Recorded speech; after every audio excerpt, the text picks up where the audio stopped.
Bonjour à tous et bienvenue dans cette nouvelle vidéo. Ça y est, le moment qu'on attendait tous est enfin arrivé. Les salles de cinéma françaises vont toutes réouvrir. Nous sommes le lundi 22 juin 2020 et cela faisait 14 semaines quand même, exactement 100 jours qu'elles étaient toutes fermées. On va donc pouvoir découvrir plus d'une trentaine de films sur nos écrans. Il y aura des reprises, des ressorties et évidemment des nouveautés.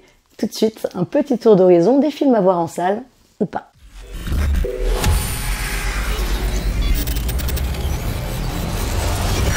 On commence tout de suite avec The Hunt de Craig Zobel, l'une des dernières productions Blumhouse. C'est un film qu'on a failli ne jamais pouvoir découvrir au cinéma.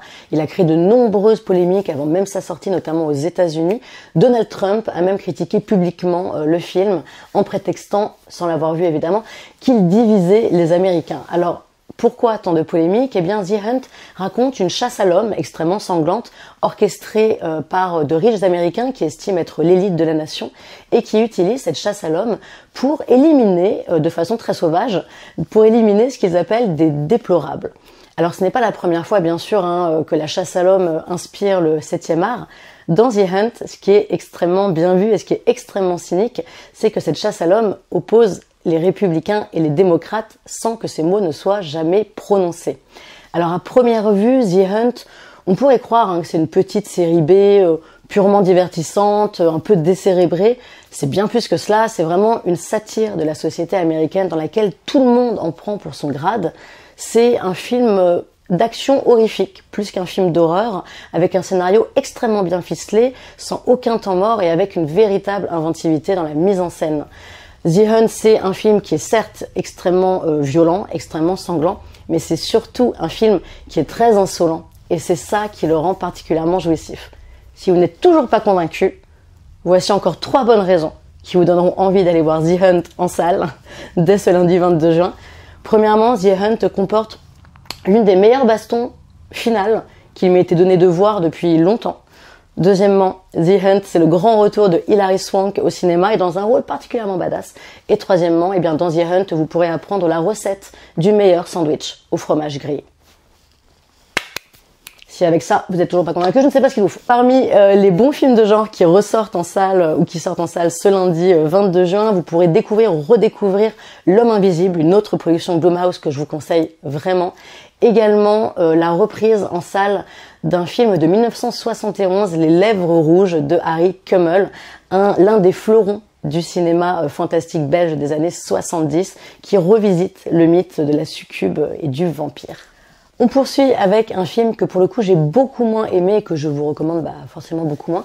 C'est De Gaulle de Gabriel Le Beaumain, un biopic qui, comme son titre l'indique, s'intéresse à De Gaulle et non pas à Cyril Hanouna. Bizarrement, le cinéma français ne s'était jamais intéressé à la figure emblématique du général de Gaulle. Dans ce biopic, le réalisateur fait le choix de s'intéresser à un moment très précis de sa vie, de son parcours, et qui fut également un moment décisif pour la destinée de la France. C'est le moment finalement où le général de Gaulle s'est envolé pour l'Angleterre pour s'allier avec Winston Churchill afin de démarrer un mouvement de résistance contre les Allemands qui occupaient la France. L'idée dans ce biopic, on le sent bien, c'est vraiment de montrer l'homme derrière le résistant, l'homme derrière celui qui deviendra également chef d'État. Donc le film s'intéresse beaucoup à la vie personnelle, à la vie privée du général de Gaulle, beaucoup à son intimité, donc il est question de sa relation avec sa fille, de sa relation surtout avec sa femme. D'ailleurs, le film commence carrément par une scène de sexe, pour bien nous faire comprendre qu'on va entrer dans l'intimité du général de Gaulle. D'ailleurs, je ne sais pas si vous avez remarqué, mais il suffit de très peu de changements sur l'affiche du film pour que l'on passe de biopic à porno. Le problème de ce biopic, finalement, c'est qu'il est assez poussiéreux. Les dialogues sont doublés, et les dialogues sont quand même, il faut le dire, plutôt un enchaînement de banalités, de platitudes sur la grandeur de la France. Lambert Wilson, qui interprète le général de Gaulle, porte un maquillage qui est très chargé, qui est très visible malheureusement. Et le film est accompagné tout du long d'une musique symphonique absolument omniprésente, ce qui donne un côté très académique à l'ensemble. Le film, en fait, souffre d'un défaut que l'on retrouve souvent dans les biopics et dans les films historiques, à savoir, pour pouvoir raconter un maximum de choses, le film fait le choix de fractionner, de synthétiser un peu à outrance l'histoire avec un grand H et l'histoire avec un petit H. Ce qui fait qu'ici par exemple, eh bien, on ne laisse jamais au dialogue le temps de durer, on ne laisse jamais la possibilité au personnage de s'affirmer. Et dans l'ensemble, eh bien, le film n'est pas désagréable, c'est juste qu'il lui manque une âme. Et ouais, il lui manque une âme. Et pour terminer, un petit focus sur un film franco-belge qui s'appelle Jeunesse sauvage, un premier film de Frédéric Carpentier qui a été tourné dans la ville de Sète. Sète, qui est une ville eh bien, qui a pas mal inspiré les cinéastes de Agnès Varda à Claude Sauté en passant par Tony Gatliff. Alors ici, c'est le côté obscur de Sète que l'on va découvrir puisque la ville de Sète est présentée comme le terrain de chasse, comme le terrain de jeu d'une bande de très jeunes délinquants qui est menée par un jeune homme qui s'appelle Raphaël. Et Raphaël va décider un jour eh bien, de quitter la rue, de quitter cette vie de violence, mais il va se retrouver confronté à une impossibilité en fait d'échapper à son destin. Ce que j'ai beaucoup aimé dans Jeunesse sauvage, c'est que c'est une sorte de fable moderne, de fable cruelle, qui a pour toile de fond aussi bien la Méditerranée que la misère urbaine. Il y a pas mal de comédiens non professionnels dans le casting du film. C'est un film que l'on sent vraiment très soigné. La lumière est absolument magnifique. C'est aussi un film qui a des imperfections, mais c'est un film finalement que l'on sent profondément sincère et c'est ça qui le rend vraiment intéressant.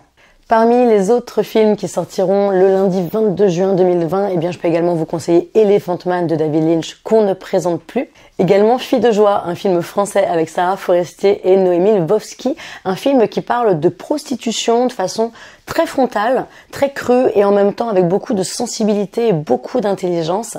Et pour terminer, eh bien, je vous conseille également Un fils de Mehdi Barsaoui. C'est un drame qui flirte souvent avec le thriller et qui aborde les tabous de la société tunisienne. C'est la fin de cette vidéo. N'hésitez pas à me dire ce que vous en avez pensé. N'hésitez pas à me dire quel film il vous tarde de découvrir au cinéma, quel film vous avez déjà vu, ce que vous en avez pensé.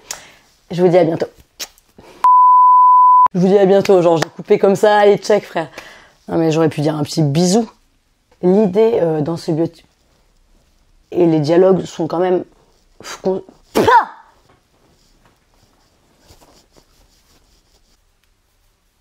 La mouche, attends. Ah putain, j'ai failli me péter la gueule.